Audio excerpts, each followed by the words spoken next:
Assalamu alaikum wa rahmatullahi wa barakatuh. Welcome to the third video on our Mission Dawah.com online Dawah training course series with Abdurraheem Green.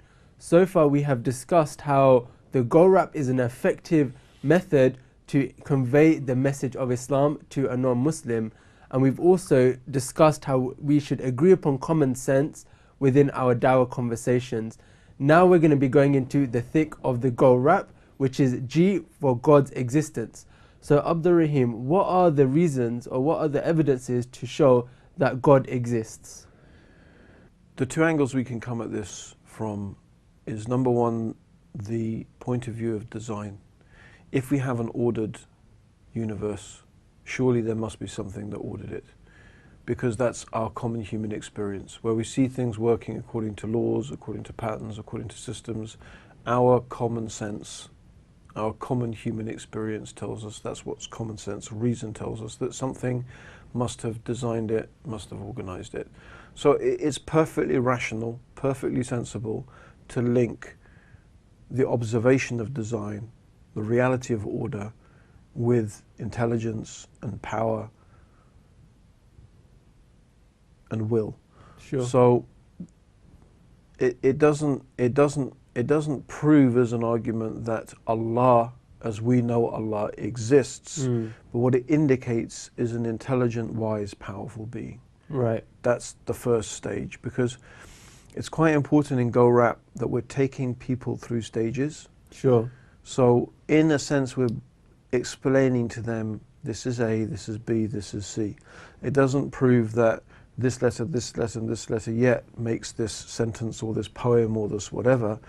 So what we're trying to make clear in their minds is that common human experience leads us to conclude that where we see things working according to laws and patterns, according to order, something has imposed laws, patterns, order upon it. What exactly it is, we're not defining at the beginning of the conversation. We just want agreement with them on that particular topic. Right. And the second is an argument based on causality. Sure.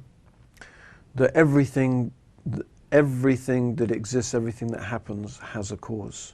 So an example of that would be, you're walking along in the desert, you find a mobile phone lying there on the sand. Now, although around you in the desert you have the possibility, in terms of the basic minerals and the basic things that you need in order to make a mobile phone. So you have sand, from which glass and the silicon chip comes. You have plastic, you have oil, from which the plastic comes. You have traces of precious metals, which make the circuit board. Sure. You know, I mean, you have bits of twigs, and you know, even if it's the desert, you have some palm trees. I mean, the point being is that the basic minerals which make up a mobile phone, they are there, and some of them are there in plenitude. There's lots of oil, lots of sand, and you have the possibility of heat with the sun. You have wind. You have all the possibility of movement, heat, lightning, perhaps occasionally. Rain could fall. Maybe it's occasionally, but you get the concept. Potentially, we could talk about over billions and billions of years of all of these things shifting and moving, and you get a mobile phone forming out of random events. Right. We would say that's ridiculous. Yeah. And it is ridiculous, because the mobile phone is something that clearly is designed. Forget the fact that we know a human being, because this is a bit of a red herring that some people say, yeah, but we know a phone has been designed. We know it's been made. That's a red herring. The point is that design is apparent in it, because there's certain things that need to come together in order for something to be designed, as opposed to stuff just lying around randomly. Yeah. Yeah. We know the difference between something that is relatively random and something that is purposefully designed. Mm. And this displays the characteristics of something that is purposely designed. We could come across an object that we have no previous experience of. It's Right. not something, theoretically, that is not a mobile phone. Maybe it's something designed by an alien, but still we would recognize the components of design in it, Yeah. even though it's not something we've got previous experience of. So the argument that, oh yeah, but that's just what we've got experience of, no, we'd still apply this to different places we went, different things we could potentially see. So that's the point. It's a very simple, very logical, very rational, something that appeals to it appeals to everybody, even the atheist. Sure. Really cannot bring a convincing argument. I guess it's so powerful and it's so basic. And the point here is to show that we have really good rational reasons to believe that the universe has a creator, because the design in the universe is apparent everywhere. Right. We look at the alternation of the night and the day, we look at the different composition of gases, we look at many different things. Water, how amazing it is that water, when it is in its solid state, i.e. it's ice, it floats, it doesn't sink, because if water, when it was solid, i.e. when it was ice, sunk, then life would not exist. If well, it probably definitely wouldn't exist on it. It might do, but it's unlikely. The composition of gases in the atmosphere just happen to be the right for life to exist. We happen to have this gas, the ozone, that filters out the harmful effects of the sun's radiation. We happen to be just at a distance from the sun that allows light. We happen to rotate on our axis on this earth at just the right speed. Amazingly, we happen to have another planet near us that actually diverts, its gravitational force diverts meteors from space so that it doesn't bombard the earth. I mean, what you find is the more you look, the more you see this incredible precision that exists within our solar system. And then you can explore even further into the very forces which make the universe what it is. Gravity, the strong and the weak nuclear force, they all are in such a precisely, finely tuned way that if it was different by a small degree, the universe as we know it would not exist. Even the universe after the Big Bang would have exploded so quickly and so fast, everything would have dissipated. Or if the forces were different, it would have just stayed compressed. And it goes on and on. So that, and we find these evidences of design wherever we look. Yeah. And the logical, rational conclusion to come to is that there is a designer. Right, right. And if there is a designer, it must be that it must be powerful, and it must be very wise, very intelligent and powerful. These are simple things we can conclude by looking at the world around us, the universe around us. So basically you're saying that when we observe something, for example, like a mobile phone, we know there's an intelligence behind it because it's ordered, it has pattern systems, processes working in harmony.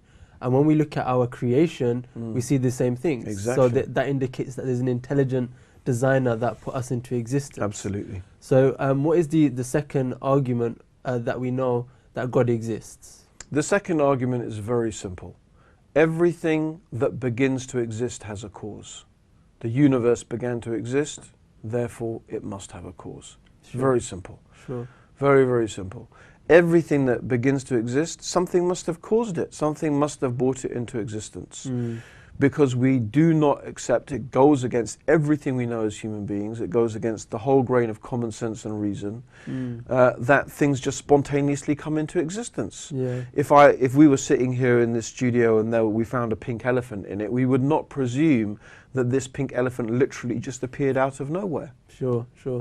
There's nothing from human experience to make us believe such a thing. And so everything that begins to exist has a cause. We are pretty sure, as much as we can be, that the universe had a beginning. It began to exist. Therefore, the universe must have a cause. Must be a cause. Now, there are certain things we can understand by using our reason about the cause of the universe. And one of those things we can conclude reasonably is that the cause of the universe, the nature of the cause of the universe, must be different from the universe. Yeah. It must be different. Because if its nature was the same as the universe, it would be the same as the universe. In other words, it would be more of the same. Yes. And then we would have to quite rationally ask, well, what brought that into existence? What caused that? Because everything that begins to exist must have a cause. So something must have caused that to come into existence. So that's why we can safely conclude that its nature must be different. Sure. The cause of the universe did not have a beginning. It never began to exist because it always has existed. Right, right. As the universe is needy, this cause of the universe must be self-sufficient. Sure. This universe is finite. This cause that brought the universe into existence must be infinite. So it's very easy to conclude that the cause of the universe that must necessarily be there must be this cause for a finite, limited universe, should be infinite, self-sufficient, unconfined by space and time, which just happen to be some of the attributes of the Creator. Sure. So actually bringing these two arguments together, the design argument and the argument of causality, we can rationally conclude, and I would argue that it is the most rational conclusion we can make about this universe. Sure. Everything else just sounds just crazy. It just doesn't, it's really in fairy tale land.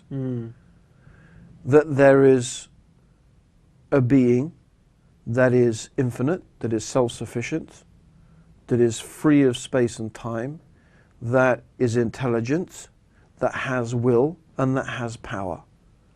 And we could only rationally conceive of one such being. There couldn't be two infinite, self-sufficient, omniscient beings. There can't be two. There can only be one. If there was two, one would necessarily have to restrict the power and the ability of the other.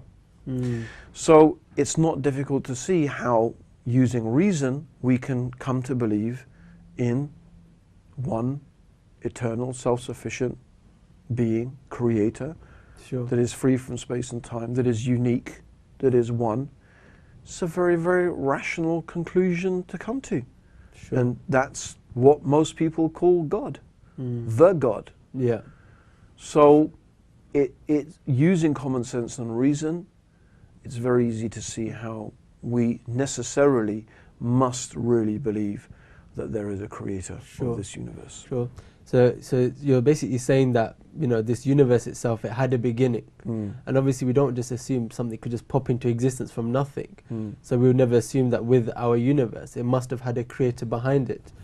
And as you said, when we use our logic and our reason, we come to certain conclusions on the nature of the creator, i.e. being one, eternal, etc. One of the things I like to do in my conversation is when I talk about common sense, I give a few examples. Sure. I give a few examples of things that every human being agrees upon. Yeah. So there are some basic rules of logic. For example, something can't be its opposite. Sure. Something can't be a certain thing and be the opposite of that thing at the same time. Right. It can't be. The circle, you can't have a circle being a square, but it still is a circle. Sure. Maybe you can conceive of forcing the line of the circle to make it a square, but it stops being a circle. Sure. It can't be a circle and a square at the same. It's basic rules of reasoning. Sure. Something doesn't come from nothing. This is a basic rule of reason. We see something, we know it had a cause. This is a basic rule of reason. If we human beings agreed that something could come from nothing, imagine what that would lead to. No, I didn't murder that person. Someone who looked like me spontaneously came out of nowhere, popped into existence and murdered that person and popped out of existence. I mean, if we human beings accepted those type of explanations, can you imagine how ridiculous? We'd have no explanations for anything. Even scientists who, atheist scientists, because it's not fair to imagine that every scientist is an atheist. It's simply not true, apart from anything else. But some of the atheists have made a good job of making everyone think that. You know, they argue this possibility. Sure. You know, that it's possible that this universe, you know, could have come from, they have various explanations, you know, it could have come from nothing or come from nowhere, or, you know, but by that argument we could say, well, why have science? Because if you can presume that, then you could say we all spontaneously came into existence at this instant now. Yeah. And even your memory of my conversation we've just listened to now was not real.